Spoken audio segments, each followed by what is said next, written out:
This looks so different on the big screen than it does on my computer screen.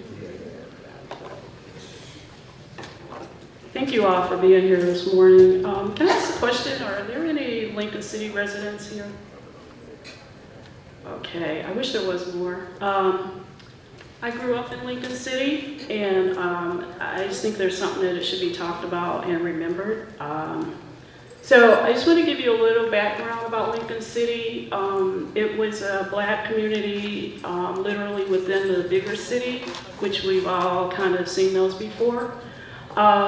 It was backed up to the Neuse River. And if anybody knows North Carolina, the Neuse River runs pretty far in North Carolina. It runs from Durham all the way down to the coast. So Lincoln City was actually backed up to that. Let's see here, how do I make this work? Next, okay. So the thing that I wanted to talk to you about a little bit, people might say, why are you showing me this? I just want people to understand that because the river was backed up to the city, it has always flooded. And these are just some of the hurricanes that affected it. The very first one, I actually had to take 3 of them off because I was trying to keep this all on one slide, was in 1879. It was a Category 4 hurricane. So you can just imagine the damage that could have been done. So like I said, I just wanted to show you this. The last one that I have here is Floyd, and that's actually the one that totally wiped Lincoln City out. So hopefully you can see this, but if you look at the very dark blue part of this, where it says 100-year floodplain, that is where Lincoln City actually existed. So they sat in this 100-year floodplain. And I found out something from doing my research on this, that it doesn't mean that this flood will happen in 100 years. It means that there's a 1% chance that a flood will happen in any given year. So it's really bad misnomer about that. So what I wanted to do was show people exactly where Lincoln City is, and that's kind of where these diagrams, if you look at that red line, from there down was actually Lincoln City. And you can see the Neuse River is behind it. And over on the right-hand side, you get your right, you'll see something that says the Acton Branch. That was actually this little part of a extension, I guess, of the river that actually ran through the other side of it. So it's almost like totally surrounded with the Neuse River and the water. The other thing that I found out that I did want to mention, Lincoln City for a long, long time was never really on any maps or anything. It was this black community, but nobody actually recognized it. So when I was doing some research, I kind of actually been doing this for quite a while. I noticed that the Sanborn maps, those fire insurance maps, finally put Lincoln City, designated it as Lincoln City in 1925, which I thought was worth sharing. There's also another thing that is important about this to me, is you can't see it on this map, but if there was another map here, and this will be in another research that I'm doing, there's actually a cemetery, 2 cemeteries at the other end, to the left of this, where it says Lincoln City. There were 2 other cemeteries. One was the white cemetery and one was the black cemetery. On the Sanborn maps, they actually list the white cemetery, but the black cemetery, which was literally right across the street from it, was never listed.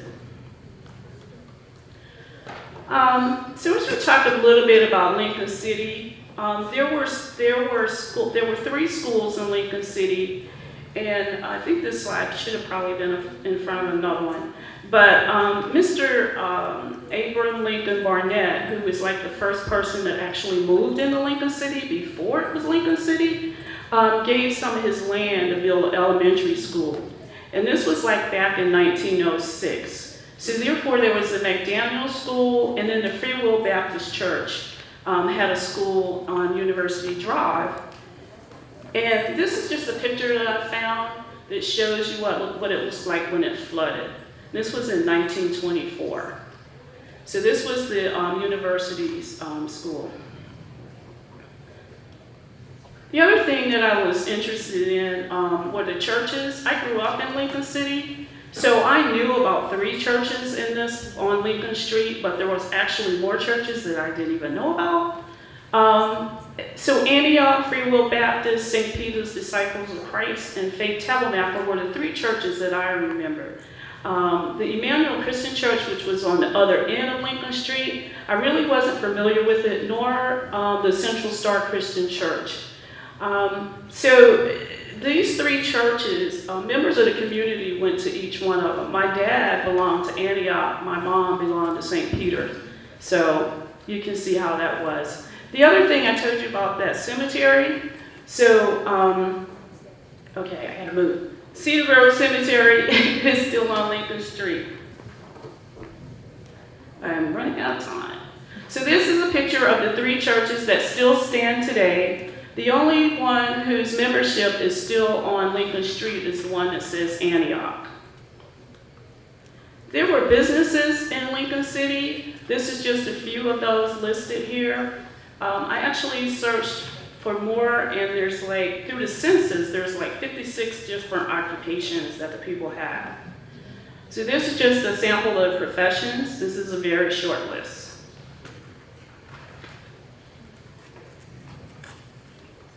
This is what Lincoln City looks like today. Well, parts of it anyway. You can see where the roads are blocked off. The little green building used to be the corner grocery store that I used to go to get up groceries for my mom. And then the elementary school closed because it was in the floodplain. So here, I'm going to let you guys read this. I think it's big enough that you can read it. And while you're doing this, I just want to tell you this. Imagine this, a hot summer day in North Carolina. Kids playing hopscotch and marbles on a dirt road. Some kids are playing softball in the stone yard. Neighbors are sitting on the front porch drinking Kool-Aid and talking to each other. Somebody walks down the street to somewhere and everybody speaks. And the person that walked by says, "Good evening." My mother would send me around the corner to get 2 scoops of ice cream from the soda shop. She loved vanilla ice cream. As the day turned into night, kids are still playing by the street light until they've all gone home, and its parents are tired of fighting mosquitoes. Thank you.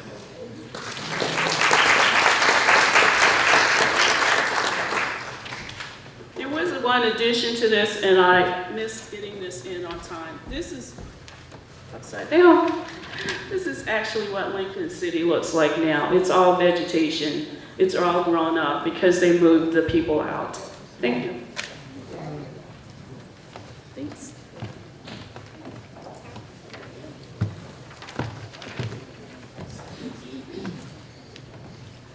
Thank you, Ms. Yeager. Did Ms. Gray come in by chance? Okay. Our third presentation is the bilingual presentation. It is by Esteban Hernández Ortiz, and he's going to talk about Afro-descendants of Guerrero, Mexico.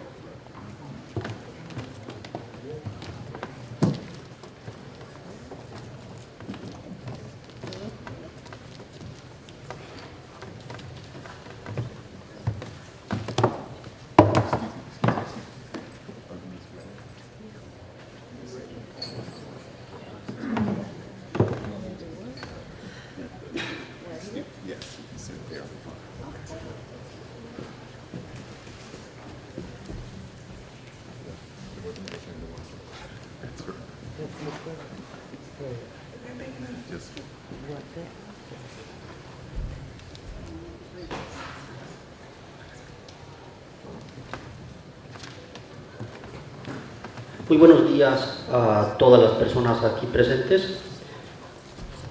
Good morning to everybody here with us today. Bien, yo vengo de la Universidad Autónoma de Guerrero, en el sur de México, y el tema que hoy traigo a este amable auditorio es la población afromexicana en la Costa Chica de Guerrero. the Autonomous University of Guerrero in the southern part of Mexico. And the topic that I brought for you today in such a kind audience is the Afro-Mexican population in the Costa Chica region of Guerrero, Mexico.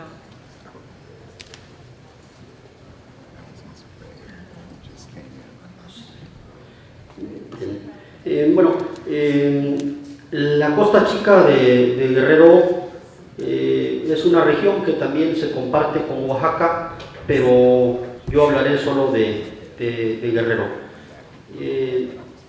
La Costa Chica comprende de Acapulco, en el estado de Guerrero, hasta el Puerto Ángel, en Oaxaca. So the Costa Chica region actually belongs to Guerrero and the state of Oaxaca. It goes all the way from Acapulco down to the Puerto Ángel in the state of Oaxaca. But I'm only going to talk about Guerrero today.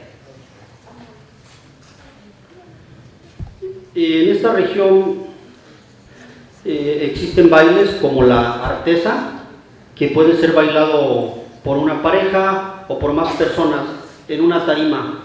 Es un baile que distingue a la población afromexicana.